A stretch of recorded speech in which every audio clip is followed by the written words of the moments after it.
Market లో invest చేసి మీ డబ్బులు డబుల్ చేసుకోవాలనుకుంటున్నారా? సుందరరామిరెడ్డి గారి లైవ్ సెమినార్ కి అటెండ్ అవ్వండి. Hi viewers, India's largest digital media network Suman టీవీకి స్వాగతం. ప్రస్తుతం మనతో ఉన్నారండి ఒక సైకాలజిస్ట్ శ్రావ్య గారు అని, వైజాగ్ నుంచి. నేను తనది ఇన్స్టాలో రీల్స్ చూశానండి, చాలా చక్కగా చెప్తారనమాట. సో నాకు అప్పుడు అనిపించింది బోల్డ్ అనే టాపిక్స్ శ్రావ్య గారితో చెయ్యొచ్చు అని చెప్పి నేను ఇన్స్టాలో పాపం మెసేజ్ చేసిన వెంటనే రిప్లై ఇచ్చారు. సో అలా అలా కాంటాక్ట్లోకి వచ్చేసారు. ఈ రోజు మన ముందుకు వచ్చారు. బోల్డ్ అనే టాపిక్స్ మనం సైకలాజికల్ పరంగా శ్రావ్య గారిని అడిగి తెలుసుకుందాం. నమస్తే శ్రావ్య గారు. నమస్తే రాధా గారు. సో శ్రావ్య దగ్గర నుంచి నాసిజం నుంచి బాగా తెలుసుకోవాలని, ఎక్కువ వీడియోస్ చేయాలని తనకి ఇంట్రెస్ట్ ఉంది. రియల్గా అసలు శ్రావ్య గారు ఇందాక అనుకున్నట్టు ఎమోషనల్ ఇన్మెచ్యూర్ పర్సన్కి ఈ నార్సిసిస్ట్కి ఏంటి తేడా? వెరీ గుడ్ క్వశ్చన్ అండి. ఈ ఎమోషనల్ ఇమ్మెచ్యూర్ పీపుల్తో అంటే ఒక పార్ట్నర్ ఉన్నప్పుడు అంత డేంజరస్గా ఉండదండి లైఫ్. కాకపోతే చాలా ఎగ్జాస్టింగ్గా ఉంటుంది. మొదట్లో చాలా సరదాగా ఉంటారు, ఫన్నీగా ఉంటారు, చైల్డిష్ మెంటాలిటీ ఉంటుంది. కానీ వెన్ ఇట్ కమ్స్ టు రిలేషన్షిప్లోకి వచ్చాక, పెళ్ళి, రెస్పాన్సిబిలిటీస్ వచ్చేటప్పటికి ఎస్కేప్ అవుతారండి. రెస్పాన్సిబిలిటీస్కి ఎస్కేప్ అయిపోతారు ఇమ్మెచ్యూర్ పీపుల్. నార్సిసిస్ అలా కాదండి, క్యాలిక్యులేటెడ్గా మిమ్మల్ని డ్యామేజ్ చేస్తారు, క్యాలిక్యులేటెడ్గా మ్యానిపులేట్ చేస్తారు. క్యాలిక్యులేటెడ్గా మిమ్మల్ని డ్యామేజ్ చేయడం అనేది క్యాలిక్యులేటెడ్గా ఉంటుంది. ఎమోషనల్ ఇమ్మెచ్యూర్ పర్సన్ ఏది క్యాలిక్యులేటెడ్గా చేయరండి, వాళ్ళంతే. చైల్డిష్ మెంటాలిటీ కానీ, చైల్డిష్గా చిన్నపిల్లల్లాగా ఉండడం కానీ, రెస్పాన్సిబిలిటీస్ తీసుకోలేకపోవడం కానీ, వీళ్ళతో ఉంటే ఎగ్జాస్ట్ అవుతామండి. ఈ ఎమోషనల్ ఇమ్మెచ్యూర్తో పీపుల్తో చాలామంది అంటే అనుకుంటారండి, లైక్ కపుల్స్ వస్తూ ఉంటారు కొంతమంది, ఈ ఎమోషనల్ ఇమ్మెచ్యూరిటీ నార్సిజం అనేసుకుంటారు వాళ్ళు. సో ఈ టాపిక్ నేను అందుకే తీసుకొచ్చాను. ఎమోషనల్ ఇమ్మెచ్యూరిటీ చాలా different topic with than narcissism అంటే. సో నార్సిస్తో ఉండేటప్పుడు ఏమవుతుంది అని అంటే, ఇంతకుముందు మనం మాట్లాడుకుంటున్నప్పుడు వీళ్ళకి కంట్రోల్ కావాలి, పార్ట్నర్ మీద కంట్రోల్ కావాలి, గ్రాండియోసిటీ కావాలి, జాలి ఉండదు. ఇది నార్సిసిజం. కానీ ఎమోషనల్ ఇమ్మెచ్యూర్ పీపుల్తో అలా కాదండి, మీకు డ్యామేజ్ ఏమి ఉండదు, ఆ రిలేషన్షిప్లో డ్యామేజ్ ఉండదు, ఎగ్జాస్ట్ అయిపోతారు, ఇక్కడ షాటర్ అయిపోతారు. నార్సిస్ట్తో రిలేషన్షిప్లో ఉన్నప్పుడు షాటర్ అయిపోతారు. ఓకే, మీరు అన్నట్లు తేడా అయితే కనిపిస్తుంది మీరు చెప్పిన దాన్ని బట్టి. మరి ఈ ఇన్మెచ్యూర్ పర్సన్స్తో ఫ్రెండ్షిప్ చెయ్యొచ్చా? ఫ్రెండ్షిప్ చేయొచ్చండి, చాలా ఫన్ ఉంటుంది వీళ్ళతో. ఎందుకంటే చిన్నపిల్లల మెంటాలిటీ కాబట్టి చాలా సరదాగా ఉంటుంది, వీళ్ళతో పార్టీస్ చేసుకోవచ్చు, ఎంజాయ్ చేయొచ్చు. When it comes to money లేదా పెద్ద డెసిషన్స్ తీసుకునేటప్పుడు మాత్రం వీళ్ళని అసలు ఇన్వాల్వ్ చేయకూడదండి, వాళ్ళతో ఎలాంటి కమిట్మెంట్స్ పెట్టుకోవద్దు. ఎందుకంటే నిజంగా మీరు అన్నట్టు వాళ్ళకి ఇన్మెచ్యూర్ ఫన్ బాగుంటుందండి, వాళ్ళతో పార్టీస్ కానీ, ఎంజాయ్ చేయడానికి కానీ, ఎంటర్టైన్మెంట్ కి పనికి వస్తుంది. వాళ్ళతో రిలేషన్షిప్ చాలా సరదాగా ఉంటుంది. కానీ సీరియస్ థింగ్స్, మనీ ఇన్వాల్వ్ అవ్వకుండా ఉన్నంత వరకు పర్వాలేదండి.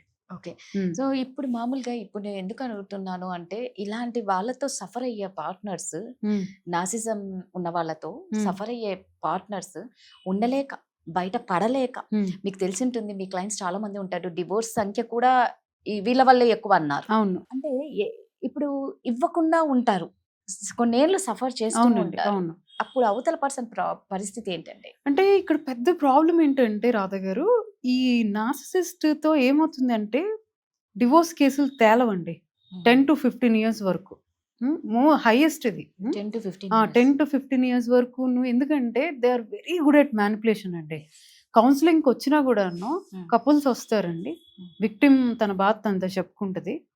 ఈ విక్టిమ్ ఎంత బాగా తన బాధ చెప్తుందో, అవతల నార్సిస్ట్ కూడా తన బాధ అలానే చెప్తాడండి. అంత బాగా మ్యానిపులేట్ చేసి, అంత బాగా స్టోరీని రివర్స్ చేసి. సో కౌన్సిలింగ్కి కానీ, కోర్టుల్లో కానీ మంచిగా యాక్ట్ చేస్తారండి, మంచిగా మ్యానిపులేట్ చేస్తారు. వాళ్ళు ఏం కూడా అండి డివోర్స్ ఇవ్వకూడదు. డివోర్స్ ఇస్తే ఏమవుతుందండి, అంత సెట్ అయిపోతుంది, ఆమె ఎమోషనల్లీ ఫ్రీ అయిపోతుంది. ఫస్ట్ వీళ్ళకి కావాల్సిన కంట్రోల్ పోతుంది.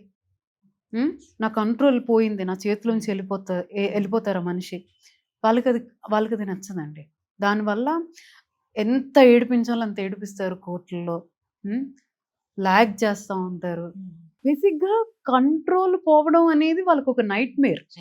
కంట్రోల్ పోవడం అనేది, పార్ట్నర్ కంట్రోల్ తప్పిపోతుంది, లేకపోతే నా చేయి దాటిపోతుంది, నేను డివోర్స్ ఇచ్చేస్తే చాలా హ్యాపీగా బతుకుతారు అనేది తట్టుకోలేరు వాళ్ళు. దానివల్ల ఎంత ఏడిపించాలో, ఎన్ని సంవత్సరాలు లాగాలో అన్ని సంవత్సరాలు లాగుతారు. మరి అంతవరకు ఈ అవతల పార్ట్నర్ సఫర్ అవ్వాల్సిందే. ఇది అంటే మోస్ట్లీ ఆ స్టేజ్‌లో ఉన్నప్పుడే వస్తుంటారండి నా దగ్గరికి.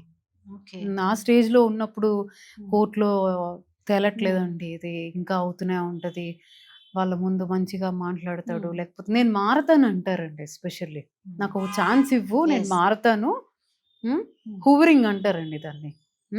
నేను మారతాను, నాకు ఇంకో ఛాన్స్ ఇచ్చి చూడు అని పెద్దోళ్ళ ముందు ఎస్పెషల్లీ Yes. ఇట్లా సిట్టింగ్ వేసేటప్పుడు అవును. కానీ, కోర్టులో కానీ, ఇట్లా కౌన్సిలింగ్‌కి వచ్చేటప్పుడు కానీ నాకు ఛాన్స్ కావాలి అని అంటారండి. పాపం ఈ పార్ట్నర్ ఇస్తారు. ఇచ్చాక మళ్ళీ సేమ్ బిహేవియర్, మళ్ళీ అదే ప్యాటర్న్, మళ్ళీ అదే అబ్యూస్, మళ్ళీ కూర్చుంటారు, సిట్టింగ్ వేస్తారు, నేను ఈసారి మారతాను అంటారు. సో ఇలాంటి వాళ్ళకి మరి అన్ని ఇయర్స్ కూడా అంటే కోర్టు కంపల్సరీ వాళ్ళు ఓకే చేస్తే కానీ వీళ్ళకి ఇవ్వనికి లేదు కదా. అంతే కదండి. అంటే ఇప్పుడు ఒకటి ఉందండి, నేను చెప్తాను, నేను రీల్స్ లో కూడా చెప్పాను. ఎమోషనల్ గా డివోర్స్ ఇచ్చేయమంటానండి. అంటే లీగల్లీ ఎస్ టైం పడుతుంది, ఎమోషనల్లీ ఇతనితో నాకేం సంబంధం లేదు, లేకపోతే ఈమెతో నాకు ఎలాంటి సంబంధం లేదని ఎమోషనల్ డివోర్స్. కానీ నిజంగా అంటే అవతల పర్సన్ని మనశ్శాంతిగా ఉంచకుండా చేసేస్తున్నారు. చాలా ఎడిక్టివ్ గా ఉంటుందండి వీళ్ళతో. ఎందుకంటే వీళ్ళు చూపించిన ప్రేమ ఎలా ఉంటుందంటే తట్టుకోలేరు పార్ట్నర్. ఎలా అంటే అబ్యూస్ చేస్తారండి. అబ్యూస్ చేసిన వెంటనే మన ఆడవాళ్ళు ఏంటి, ఒక గిఫ్ట్ ఇచ్చినా, బయటికి తీసుకెళ్ళినా, లేకపోతే ఏం చేసినా ఇమీడియట్లీ Yes. మర్చిపోతారు. అవును. ఇలా అప్ అండ్ డౌన్ అవుతూ ఉంటుందండి వీళ్ళతోటి. అబ్యూస్, గిఫ్ట్స్, అబ్యూస్, బయటికి తీసుకెళ్ళడం, అబ్యూస్, ఏదో ఒక పాంపరింగ్. అది ఎంత అడిక్టివ్ గా ఉంటుంది ఆ బిహేవియర్. అవును. మన ఆడవాళ్ళు ఓన్లీ బాగా మంచిగా చూసుకుంటారు కదా, అవి గుర్తుంచుకుంటాం. ఎగ్జాక్ట్లీ. ఆడవాళ్ళు కానీ, లేకపోతే మగవాళ్ళు కూడా ఉన్నారండి అవును, సఫర్ అవుతున్న కొంతమంది వాళ్ళు. ఉన్నారు. చాలా ఎడిక్టివ్ గా ఉంటుందండి. అందుకే అన్ని వాళ్ళు ఉండిపోతారు ఆ రిలేషన్షిప్ లో. అందుకు వీళ్ళు ఎన్ని ఇయర్స్ అయినా బయటికి రారు. బయటికి రాలేరు. ఎందుకంటే ఆ మంచిగా ఉన్న రోజులు మాత్రమే గుర్తు తెచ్చుకొని వాళ్ళు చూపిస్తున్న ప్రేమ అయితే తట్టుకోలేమండి. లవ్ బాంబింగ్ అంటారు దాన్ని. ఆ లవ్ బాంబింగ్ లో ఆ ముందు జరిగిన అబ్యూస్ మర్చిపోతారు. ఓకే. అలా చూపిస్తారు ప్రేమ. దానివల్ల అన్నాళ్ళు ఆ రిలేషన్షిప్ లో ఉండిపోతారు. మరి దీనికి సొల్యూషన్ అంటే ఏం ఉండదు అసలు. సొల్యూషన్ అవేర్నెస్ అండి. చాలా ఎంత ఎర్లీగా అయితే అంత ఎర్లీగా.